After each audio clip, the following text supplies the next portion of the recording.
É com imenso prazer que eu participo desse projeto Histórias na Sua Escola, trazendo hoje para vocês a fábula urbana, escrita por José Rezende Júnior, ilustrada por Rogério Coelho e editada pelo Gato Leitor.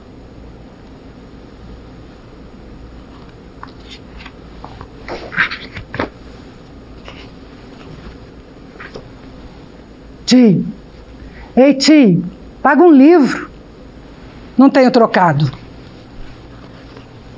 A resposta escapuliu assim num refluxo, automática.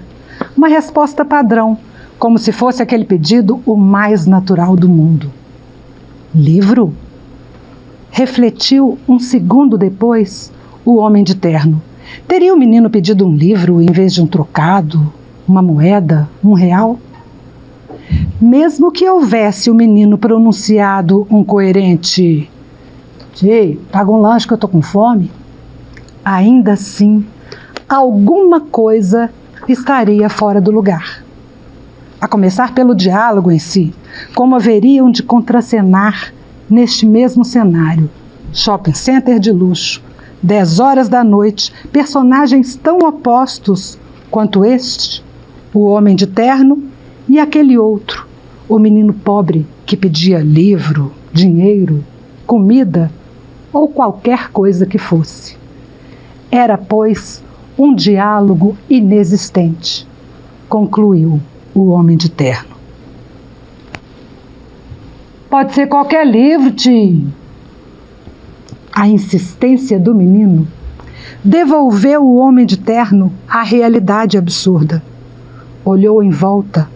Não viu um segurança sequer, nem sinal de alguma câmera de vigilância, nem o mais remoto zumbido de um walkie-talkie. Como deixaram entrar, irritou-se. Não que o homem de terno temesse alguma violência por parte daquela triste figura em miniatura. Talvez até temesse, mas em situação bem diferente. Parado no sinal vermelho, tarde da noite, vidro do carro estupidamente aberto. O menino, caco de vidro em punho, magro, grunhindo com a voz gosmenta de craque. E aí, tio, paga um livro, tá ligado? Talvez até temesse. Fosse um menino menos menino.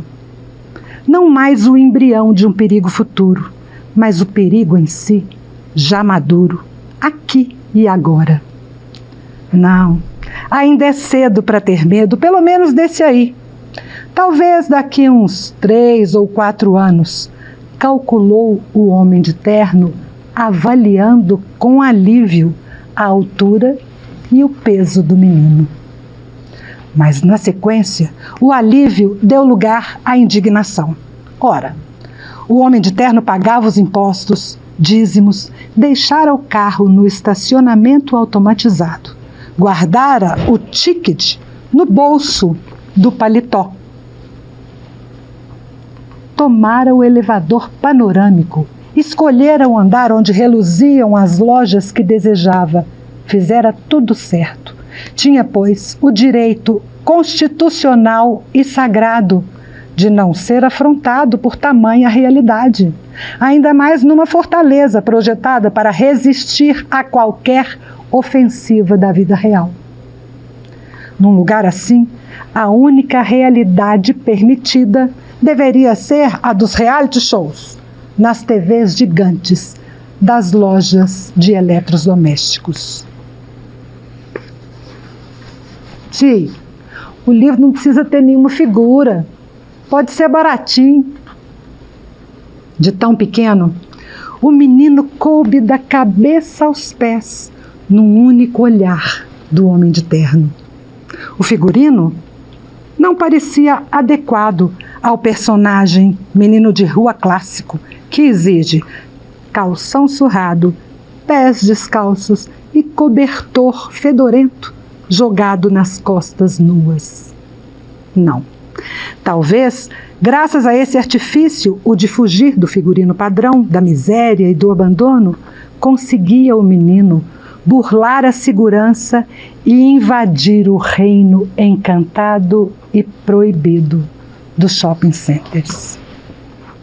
Negligente segurança, rosnou em pensamento o homem de terno. A pobreza do menino, é certo, estava camuflada por certo grau de dignidade. Era possível até que o menino tivesse mãe. Mas pai, ausente ou alcoólatra, diagnosticou o homem de terno. Mesmo disfarçada, a pobreza do menino não resistiria ao olhar de um segurança mais atento. A camiseta toda desbotada era enorme. De certo, herdada do irmão mais velho, morto pela polícia ou por uma gangue rival. Tentou adivinhar o homem de terno, acrescentando em pensamento: Deus, como essa gente faz filhos. A calça velha, com a barra puída, não fazia melhor figura. O tênis até parecia de marca, o que não escapou ao implacável veredito do homem de terno. Imitação ou roubado, com toda certeza. Para completar, além de imundo, o tênis do menino tinha um barbante encardido, fazendo as vezes do cadarço. Caso ainda persistisse alguma dúvida quanto à pirâmide social ocupada pelo menino, era só conferir a marca registrada da pobreza infantil. O nariz a escorrer num resfriado eterno e sem remédio. O menino secou provisoriamente o nariz com o dorso da mão e voltou à ofensiva, dessa vez com o olhar silencioso que implorava, reivindicava, cobrava, acompanhado da interjeição incisiva e curta que ao homem de terno soou quase agressiva. Hein? Hein? O homem de terno olhou em volta, em busca do deserto vazio e seguro de todos os shopping centers do mundo.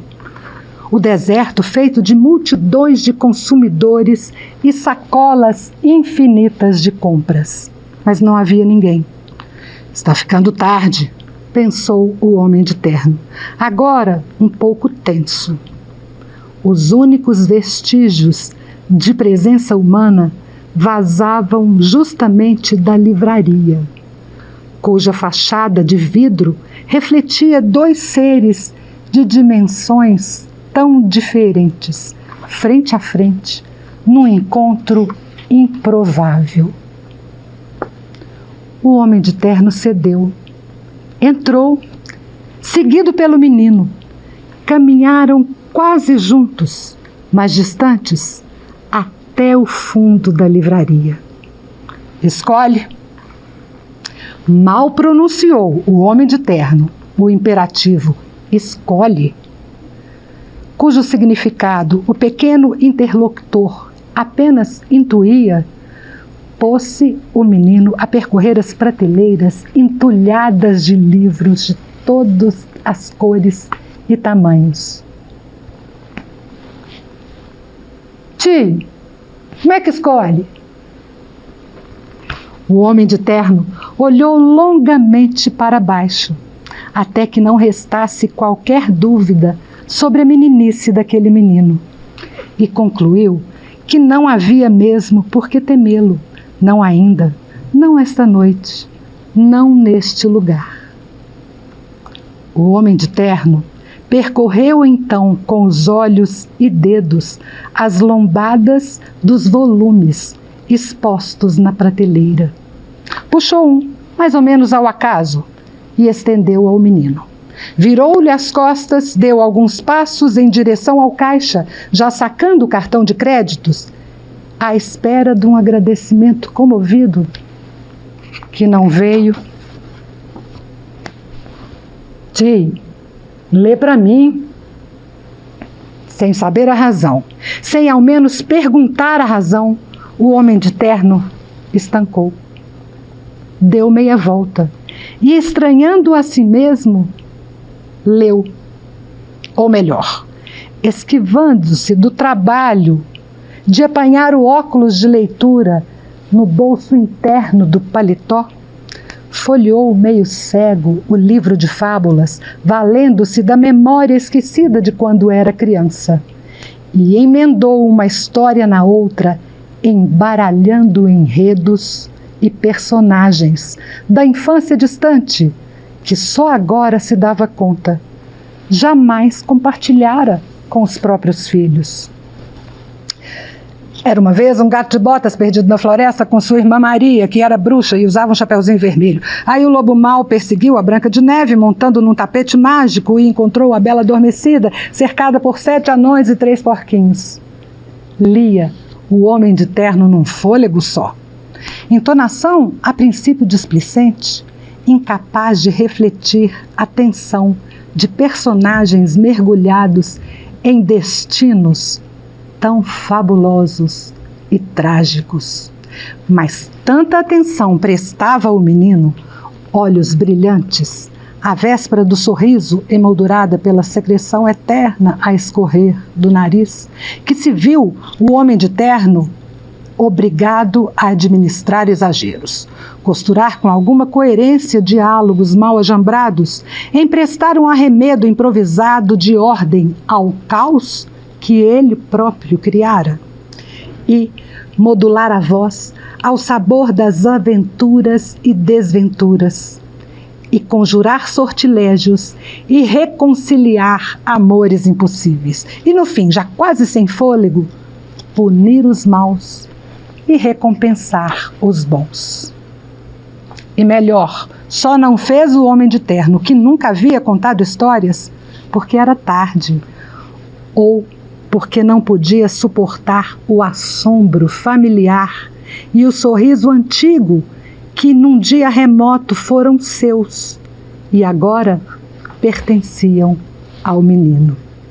E foi-se o homem de terno, do caixa até a livraria, da livraria ao elevador panorâmico, do elevador à garagem automatizada, da garagem à rua, tudo isso num único movimento, sem olhar para trás.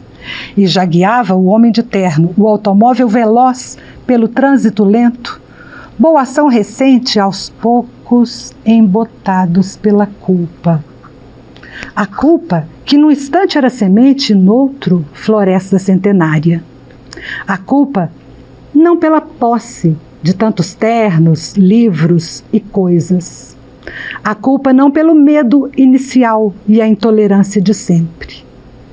Mas a culpa por ter esquecido de dizer ao menino, ainda que ele próprio não acreditasse no que esquecera de dizer, a culpa por ter esquecido de concluir dizendo ao menino, e foram todos felizes para sempre. Porque é assim que terminam as histórias, ou era assim que deveriam terminar todas as histórias do mundo. E foi ruminando o amargor da culpa que o homem de terno parou no sinal vermelho. E foi ainda ruminando o amargor da culpa que percebeu, tarde demais, o vidro do carro estupidamente aberto no sinal vermelho, àquela hora da noite. E foi então que o homem de terno, grudado ao volante, avistou um vulto saindo do beco escuro. O vulto que parecia o mesmo menino, mas de alguma forma outro, menos menino, mais forte e ameaçador. O tórax inflado sob a camiseta poída, ou antes, a arma oculta sob a camiseta poída. Era o menino. Era o menino. E o homem de terno vomitou a culpa e engoliu o medo. E trêmulo, incapaz do gesto salvador de fechar a tempo o vidro elétrico, entregou-se o homem de terno ao destino. E viu o menino encher toda a janela do carro e de sob a camiseta inflada e poída, sacar o livro e disparar a queima-roupa. Tio, me ensina a ler.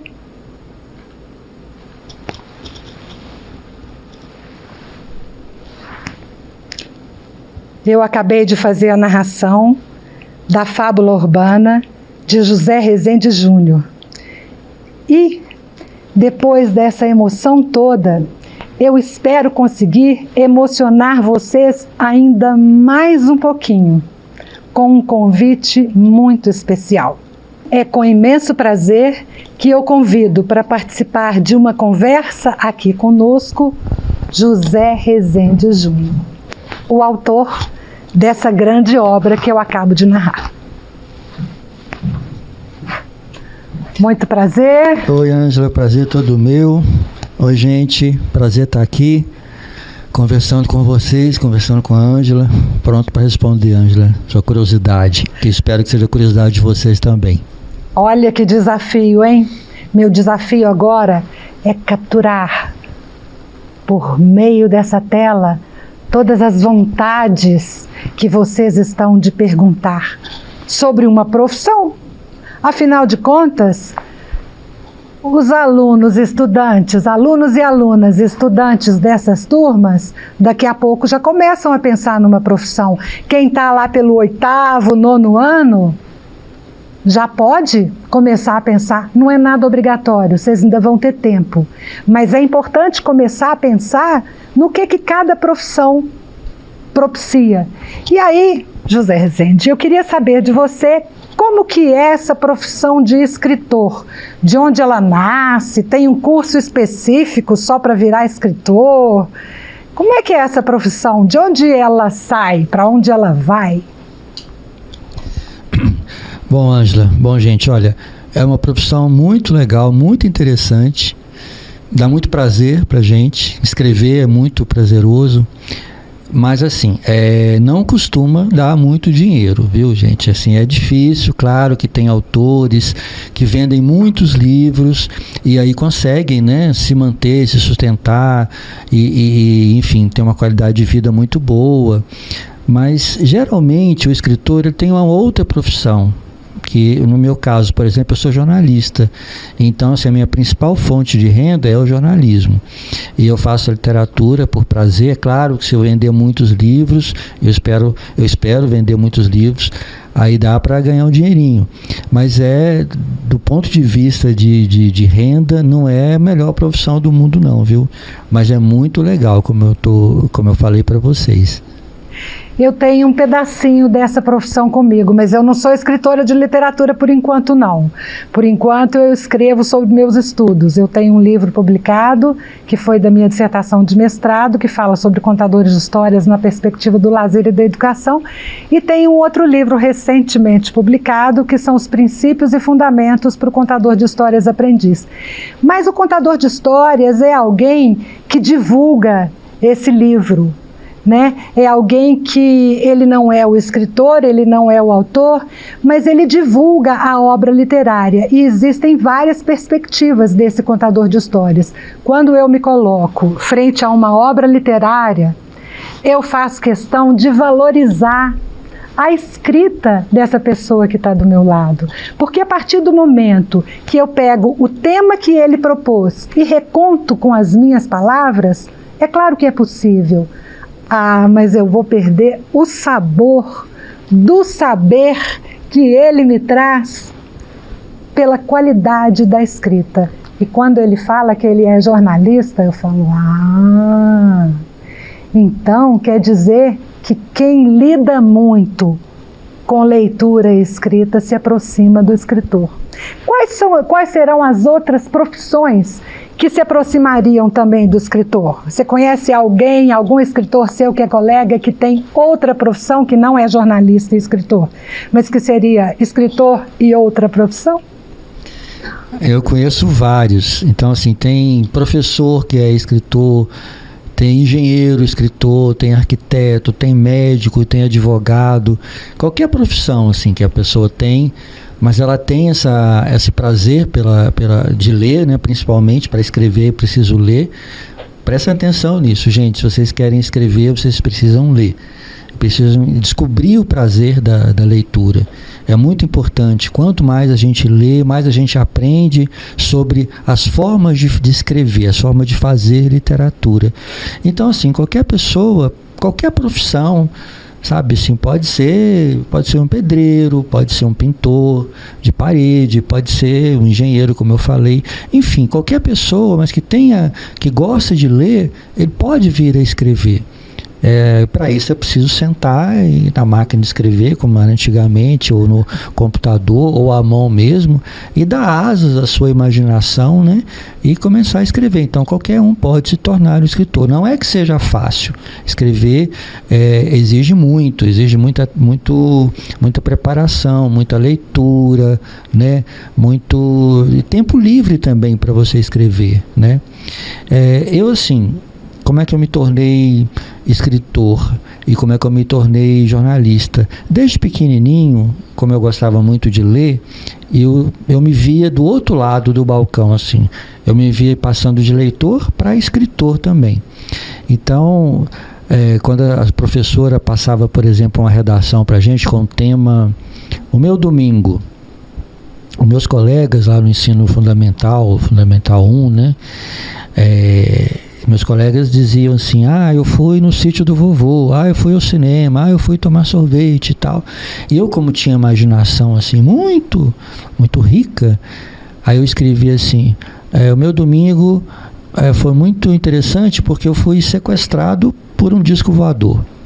Então eu inventava essas histórias assim, desde muito pequenininho, fazendo as redações na escola, né? Então tinha aquela vontade, eu quero ser escritor, mas eu não sabia o que é que um escritor faz, como é que se torna um escritor. A pergunta que você fez para mim, Ângela, eu fazia também para mim mesmo, só que eu não tinha para quem perguntar.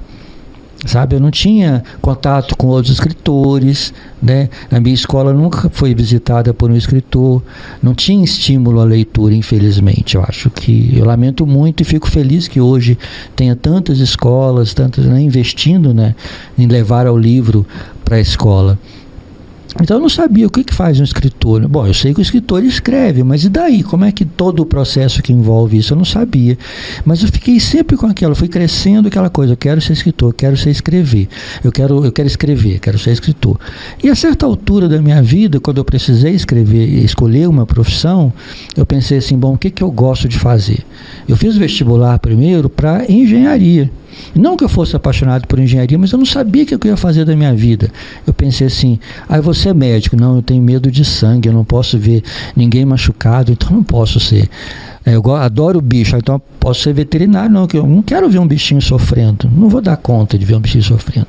Aí eu quero ser advogado. Não, mas advogado, nossa, é tão complicado, é tão chato, aqueles livros grossos de lei, assim. Eu acho uma profissão maravilhosa, viu, gente, advogado, só que não combina comigo. Eu fui fazendo por eliminação, falei, bom, então eu vou fazer engenharia.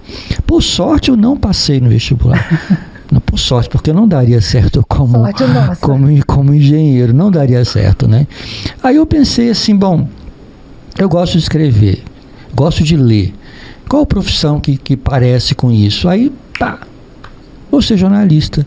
E aí eu escolhi essa profissão de jornalista e fiquei sendo jornalista, né? E é uma profissão que eu amo, adoro fazer, ser jornalista. Mas ficava faltando aquela coisa, puxa vida, mas o meu sonho de ser escritor, eu escrevo minhas reportagens, escrevo para jornal, escrevo para revista, mas não é a mesma coisa. Porque eu tinha que escrever, o jornalista, ele tem que contar histórias verdadeiras. E eu queria contar histórias inventadas, eu queria inventar a história. Então, aí misturou a verdadeira com a invenção. E por isso que essa história nos toca tanto, porque ele parte de uma realidade. Perdão ter te cortado. Não, tudo bem.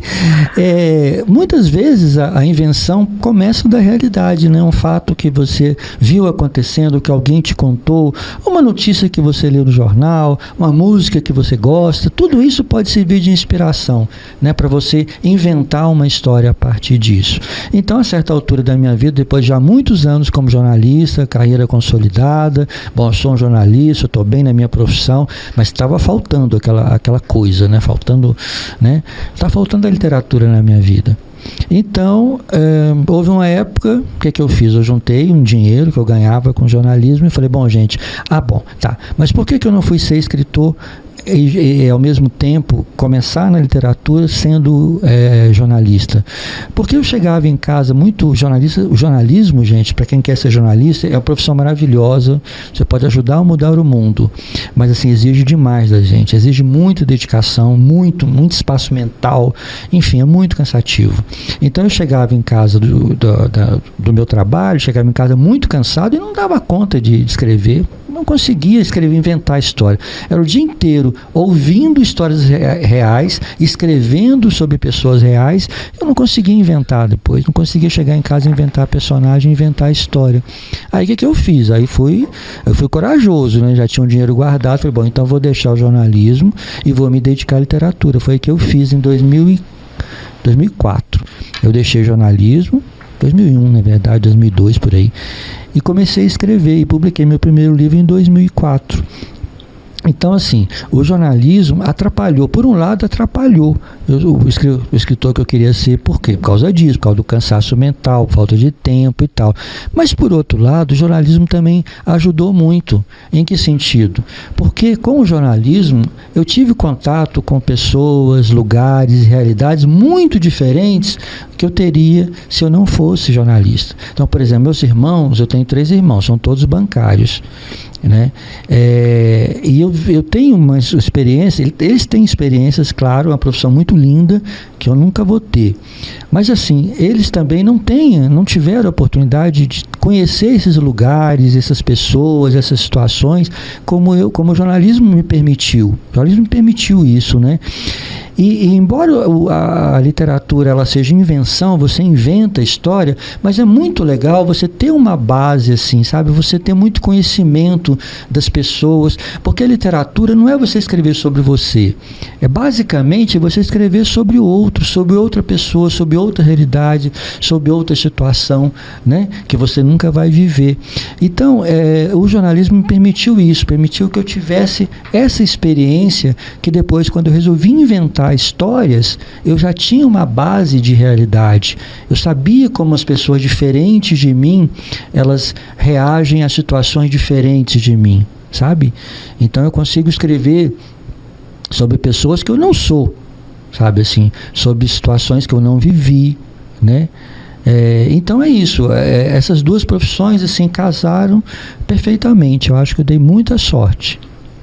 Como diz uma grande escritora, Fanny Abramovic, a leitura tem condição de nos levar a outras éticas, a outras óticas, maneiras diferentes de se entender o mundo. Mas tem uma coisa que na sua fala me chamou a atenção. Eu sou mais ou menos do tempo do Zé. Então, na nossa época, os livros não tinham essa maravilha de ilustração.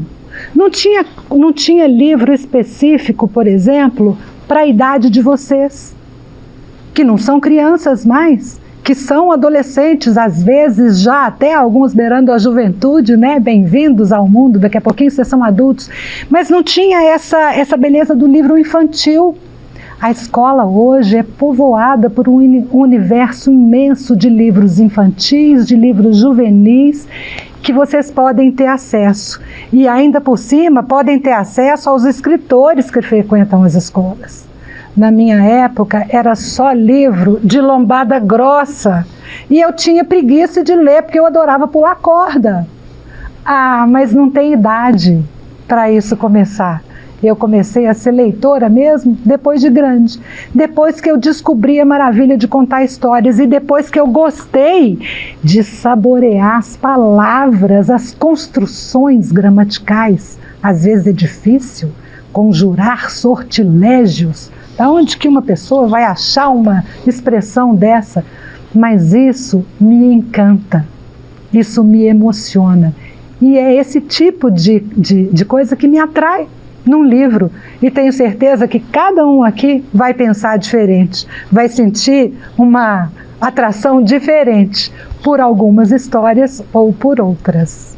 Ô Ângela, inclusive isso que você falou me chama a atenção, eu lembrei de uma coisa, né? Você falou, às vezes, construções gramaticais, enfim, palavras difíceis e tudo, né? E o Fábula Urbana, ele é um livro infanto-juvenil, um livro para a idade de vocês, né? Mas quando eu escrevi essa história, eu não escrevi pensando em vocês.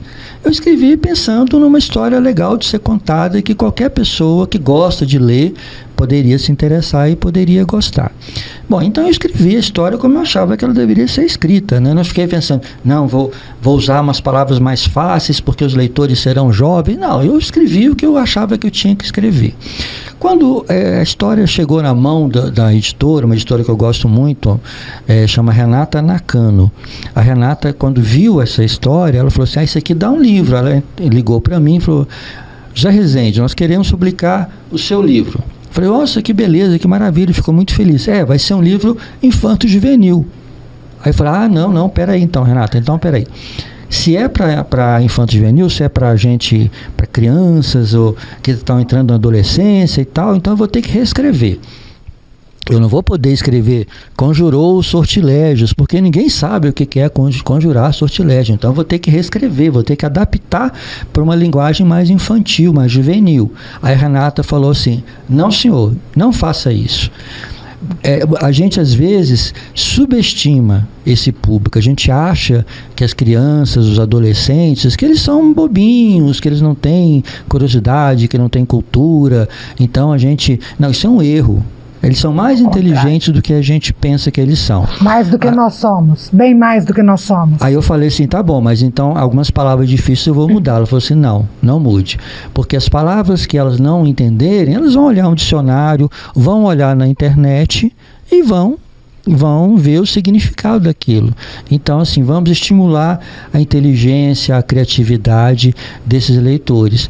Eu falei, bom, então vamos lá. E parece que deu certo. Nunca nenhuma criança reclamou para mim, nunca nenhum jovem nas escolas que eu fui reclamou para mim assim, tio, o que é conjurar sortilégio? Ninguém nunca me perguntou. E mesmo que você não saiba uma palavra ou outra, você tem um sentido, assim, dá para entender, dá para perceber o sentido. Eu mesmo que sou um leitor adulto, às vezes eu pego um livro, o meu autor preferido chama-se Guimarães Rosa. É um autor, assim, que ele inventa palavras.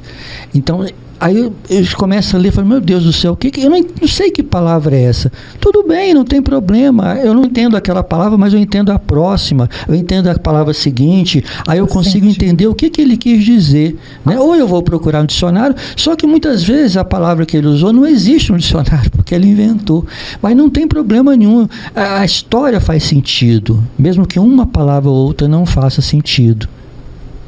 E eu acho que isso enriquece o vocabulário do leitor.